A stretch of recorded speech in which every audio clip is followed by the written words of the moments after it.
찬양을 들으면서 어떻게 저렇게 찬양을 잘할까 그 생각하면서 나도 저렇게 설교를 잘해야 될 텐데 그런 생각을 했습니다. 여러분 표정 보니까 설교 잘하려고 그러지 말고 짧게 하라 그러는 것 같아요. 3월이 되었습니다. 꽃피는 3월, 여러분의 인생과 신앙의 아름다운 꽃이 활짝 피기를 바랍니다. 수주대토라는 말이 있습니다. 수주대토, 구루터기를 지키며 토끼를 기다린다는 뜻으로 변통을 모르고 어리석고 고집스러움을 비유하여 이루는 말.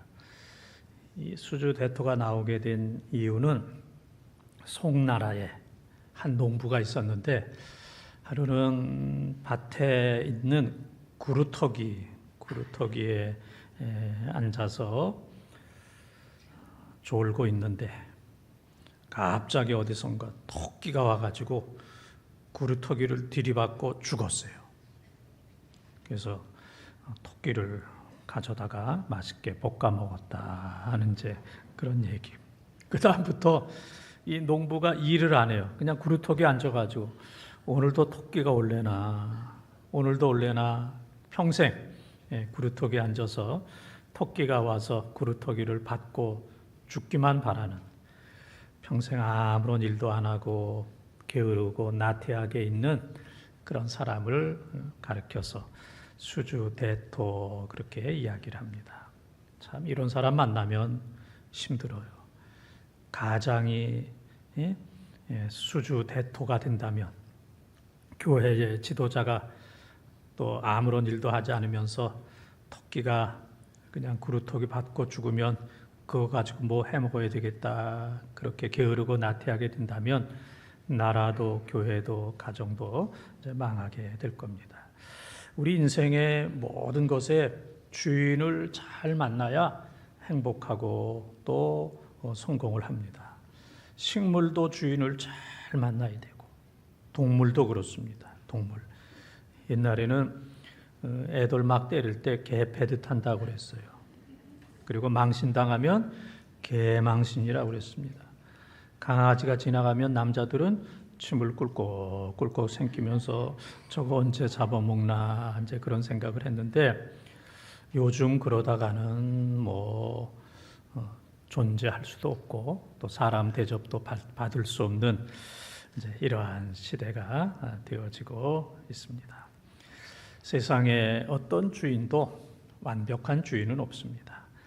능력도 사랑도 지혜가 부족해서 또 실망할 때도 있고 포기할 때도 있고 또 오히려 상처가 되는 경우들도 너무너무 많이 있습니다. 우리의 인생을 책임져 주시는 분은 오직 하나님 한 분밖에 없다는 사실을 늘 기억하면서 지금까지도 그랬던 것처럼 앞으로도 평생 우리 인생의 주인이 되시는 하나님만 잘 섬기는 우리 본동 가족들 다 되시기를 축원합니다. 인생의 주인 첫 번째 따라하겠습니다. 사람은 인생의 주인이 아닙니다. 사람은 인생의 주인이 아닙니다. 19절 20절을 통독합니다. 너희를 위하여 보물을 땅에 쌓아두지 말라. 거기는 좀과 동록이 해하며 도둑이 구멍을 뚫고 도둑질하느니라. 오직 너희를 위하여 보물을 하늘에 쌓아두라. 거기는 좀이나 동록이 해하지 못하며 도둑이 구멍을 뚫지도 못하고 도둑질도 못하느니라. 아멘. 예수님께서 비유를 많이 말씀하셨어요. 오늘날로 하면은 이제 예화를 많이 말씀하셨는데, 그래서 어떤 성경에 보게 되면은 예수님은 비유가 아니면 말씀을 안 하셨다. 사실 그런 건 아닌데 그 정도로 재미난 비유를 많이 이제 말씀하셨어요. 예수님께서 말씀하신 비유가 38개인데 그 중에 16개가 돈과 물질에 대한 비유입니다. 그러니까 옛날이나 지금이나 돈과 물질이 차지하는 그 비중이 얼마나 큰가를 이제 알 수가 있습니다. 누구나 다 재물과 돈을 잘 지키려고 합니다. 근데 오늘 말씀에 보게 되면은 아무리 잘 지켜도 좀이 있다고 그랬어요. 좀. 좀은 옷이나 음식을 해치는 벌레, 좀 먹는다고 그랬잖아요. 벌레. 동록은 금속의 부식, 새가 이제 썩는 거. 이제 새가 썩게 됩니다. 그래서 좀과 동록과 그다음에는 도둑, 도적 혹은 도둑이 있는데 옛날 이스라엘 사람들은 흙으로 혹은 흙벽돌로 집을 졌기 때문에 도둑이 얼마든지 그 벽을 헐고 들어가서 이제 도둑질을 할 수가 있었습니다. 그래서 이 세상에 있는 모든 것은 정말 재물뿐만 아니라 모든 것 다 그대로 지킨다는 게 어렵습니다. 인생의 좀과 동록과 도둑이 우리 주위에 득실거리고 있기 때문에 우리의 것을 지킨다는 것이 너무 어렵습니다. 어떤 산속에 토끼 2마리가 살고 있었습니다. 오늘은 토끼 얘기가 많이 나옵니다. 아주 매일 평화롭게 이제 토끼풀을 이제 뜯어 먹고 있는데 어느 날 어떤 사람이 그랬어요. 크로바 가운데, 토끼풀 가운데 네잎 크로바, 이거는 행운의 상징이다, 그런 얘기를 했어요. 그래서 이 2마리 토끼가 지금까지는 세잎 클로바를 먹고 살았는데 네잎 클로바는 행운의 상징이다. 그래서 네잎 클로바를 아무리 찾아도 찾을 수가 없습니다. 그래서 이 2마리가 아주 야위게 되었고 이제는 굶어 죽을 지경이 되었습니다. 그때 지나가는 사람이 얘기합니다. 세잎 클로바는 행복의 상징이다. 그 얘기를 듣고 이 2마리의 토끼가 열심히 세잎 클로바를 뜯어먹고 다시 기운이 회복이 되고 회생이 되었다. 이제 그런 얘기입니다. 그래서 우리가 네잎 클로바를 찾는 것처럼 이 세상에 살면서 행운만 찾으면 찾을 수가 없습니다. 만날 수가 없습니다. 그런 사람들은 토끼가 야위고 굶어 죽는 것처럼 이 세상에 적응을 할 수가 없어요. 그러나 세잎 클로바는 행복이다. 행복하게 사는 것. 그래서 세잎 클로바를 열심히 뜯어먹고 행복하게 살다 보면은 또 언젠가는 네잎 클로바, 행운을 만나게 되는 거예요. 그래서 행복하게 사는 거, 그 끝에 행복하게 살다 보면 행운이라는 선물과 열매가 맺혀지게 되는 겁니다. 그래서 하루하루를 세잎 클로바를 뜯어먹고 행복하게 살아가는, 행복하게 사는 것이 행운이고 행복하게 열심히 살다 보면은 생각지 않았던 놀라운 행운이 찾아오게 되는 겁니다. 이 세상의 모든 사람들은 예외 없이 늙고 병들고 죽을 수밖에 없습니다. 그래서 사람은 믿음과 의지의 대상이 아닙니다. 그래서 시편 146편 1절에서 5절에 있는 말씀과 이사야 2장 22절에 있는 말씀을 보게 되면은 너희들은 인생을 의지하지 말아라, 사람을 의지하지 말아라, 귀인들을 의지하지 말아라, 방백들을 의지하지 말아라, 도지사나 왕을 의지하지 말아라. 그런 모든 사람들도 언젠가는 코에서 호흡이 끊어지면 흙으로 돌아가나니 호흡이 끊어지게 되면 셈할 가치가 없다 하는 얘기는 아무런 가치가 없다. 호흡이 끊어져서 시체가 되게 되면은 값을 매길 수가 없다. 전혀 값이 되지 않는다. 그러니까 호흡이 끊어지면 죽을 수밖에 없는 모든 인간, 어떠한 인간이라도 의지하지 말아라. 그래서 시편 136편 5절에 보게 되면은 우리의 하나님 여호와를 섬기는 것이 복이다 그랬습니다. 그래서 사람을 의지하거나 믿지 말고 우리의 영원한 하나님 되시는, 인생의 주인 되시는 하나님만 끝까지 잘 믿고 섬기는 우리 본동의 가족들이 다 되시기를 주님의 이름으로 축원합니다. 2번째 따라하겠습니다. 재물은 인생의 주인이 아닙니다. 재물은 인생의 주인이 아닙니다. 21절에서 23절을 통독합니다. 내 보물이 있는 그곳에는 내 마음도 있느니라. 눈은 몸의 등불이니 그러므로 내 눈이 성하면 온 몸이 밝을 것이요 눈이 나쁘며 온 몸이 어두울 것이니 그러므로 내게 있는 빛이 어두우면 그 어두움이 얼마나 더하겠느냐. 아멘. 인간은 소중하게 여기는 것을 많이 생각하고 그 다음에 많이 표현하게 되고 또 거기에 대해서 반응을 보이게 됩니다. 중요하게 생각하는 것에 따라서 지정의가 반응을 하게 되는 겁니다. 그래서 유명한 신학자 칼빈이라고 하는 사람은 다음과 같이 유명한 말을 했어요. 우리 함께 읽어보겠습니다. 명예를 가장 귀중히 여기는 자는 분명히 야망의 포로가 될 수밖에 없고 돈을 최고로 여기는 자는 돈의 노예가 되며 쾌락을 제일 좋아하는 자는 필연코 방탕에 빠지게 된다. 그런 유명한 말을 했습니다. 명예를 귀중히 여기는 사람, 돈을 귀중히 여기는 사람, 쾌락을 귀중히 여기는 사람은 거기에 빠질 수밖에 없다. 땅의 것 여기에 빠지지 말아라. 그래서 하나님은 우리에게 말씀하십니다. 골로새서 3장 1절 2절에 있는 것처럼 너희는 땅의 것을 바라보거나 생각하지 말고 위의 것을 생각하고 위의 것을 찾고 위의 것을 바라보라. 그렇게 얘기합니다.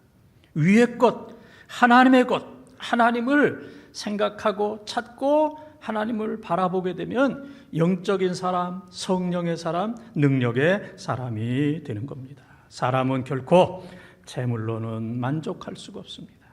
그리고 이 세상의 모든 재물을 다 합친다 할지라도 한 사람의 죄의 문제를 해결할 수 없고 한 사람도 천국에 보낼 수가 없는 거예요. 지금 미국의 세계적인 부자 머스크라고 하는 사람이 재산이 그냥 어마어마합니다. 비교할 수, 상상할 수 없을 정도로 어마어마하지만 그가 가지고 있는 모든 재산을 다 판다 할지라도 한 사람의 죄의 문제를 해결할 수가 없고 한 사람을 지옥 가는 사람을 천국 가게 할 수가 없는 겁니다. 그래서 재물이 너무너무 귀한 것이지만은 이것이 사람을 구원하거나 사람에게 영생을 줄 수 없다는 사실을 우리는 늘 기억을 해야 됩니다.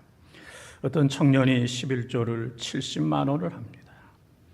놀라지도 않아요. 70만 원. 한 달에 700만 원 수입이 있는 겁니다.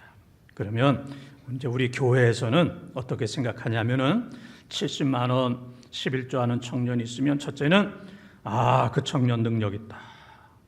어떻게 이 험한 세상, 힘든 세상, 불안과 불경기 속에서 700만 원을 버는가, 능력 있다.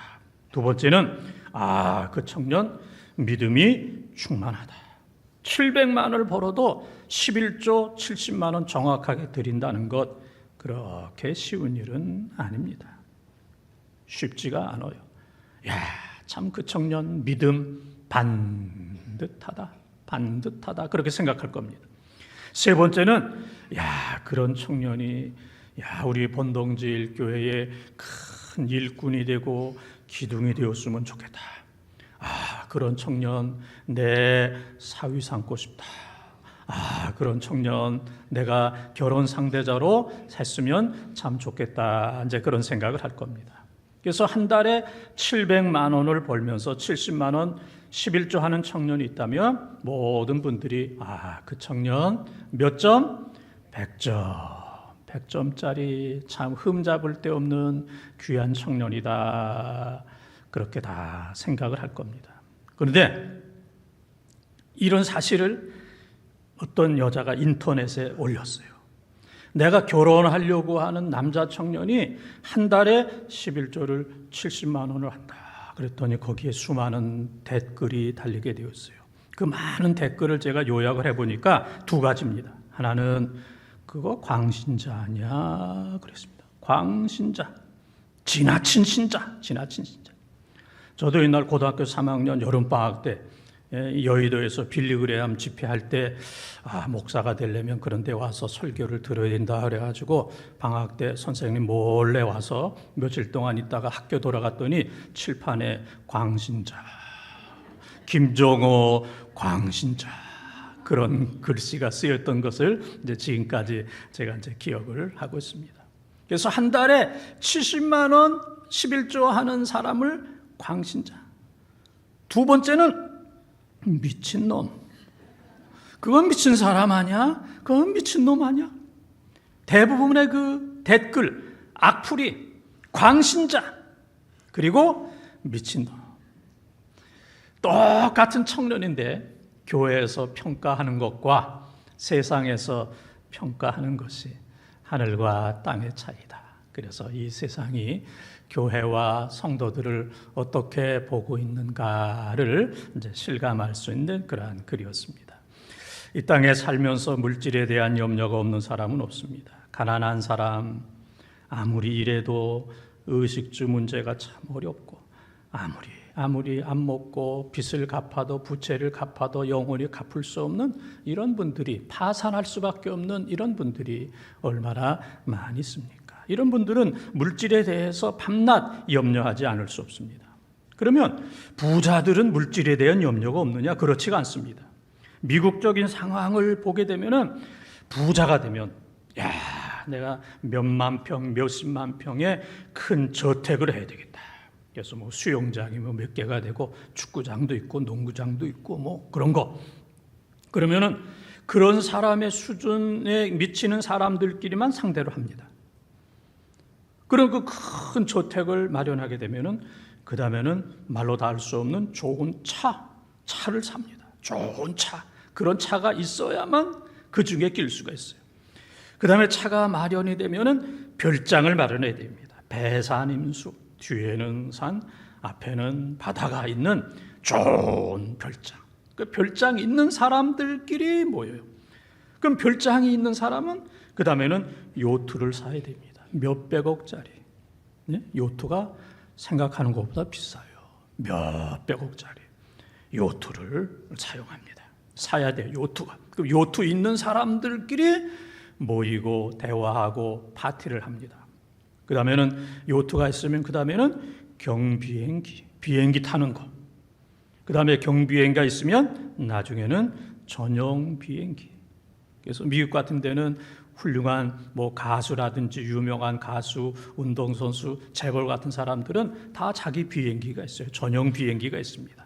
그래서 전용 비행기 끝까지 타다가 늙어 죽는 사람도 있고 사고로 인해서 죽는 비행기 안에서 다 인생이 이제 끝나게 되는 겁니다. 가난하든 부유하든 물질에 대한 염려가 있어요. 그래서 오늘 본문에 보게 되면은 물질로 인해서 두 가지 반응이 나타나는데 첫째는 물질 때문에 눈이 어두워지는 사람이 있습니다.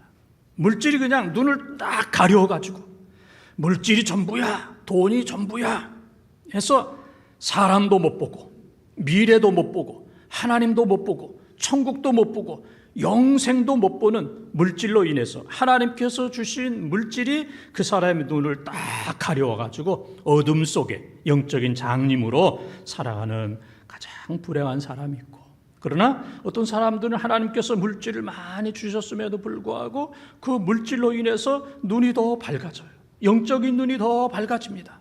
그래서 이 물질을 주신 하나님 나라를 바라보고 또 영원한 천국을 위해서 물질을 사용하고 가난하고 힘들고 어려운 사람들을 위해서 물질을 사용하고 교회를 위해서 하나님 앞에 헌금하고 또 천국을 위해서 이 땅에 쌓아놓는 어리석은 부자가 아니라 천국에 많은 재물을 쌓는 지혜로운 청지기로 살아가는, 하나님께서 물질을 주시면 주실수록 이 모든 물질은 하나님이 주셨다. 그 물질을 주신 하나님을 바라보기 때문에 영적으로 더 맑아지고 밝아져서 영원한 천국까지 볼 수 있는 눈이 밝아지는 그런 사람이 있다 그랬습니다.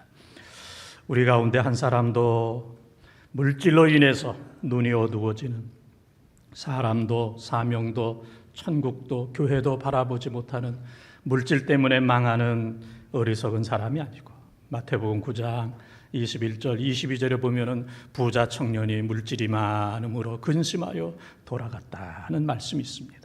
우리는 물질로 인해서 영적인 눈이 더 밝아져서 하나님 뜻대로 물질을 잘 사용하는 지혜로운 청지기의 삶을 살아가는 우리 본동의 가족들이 다 되시기를 주님의 이름으로 축원합니다.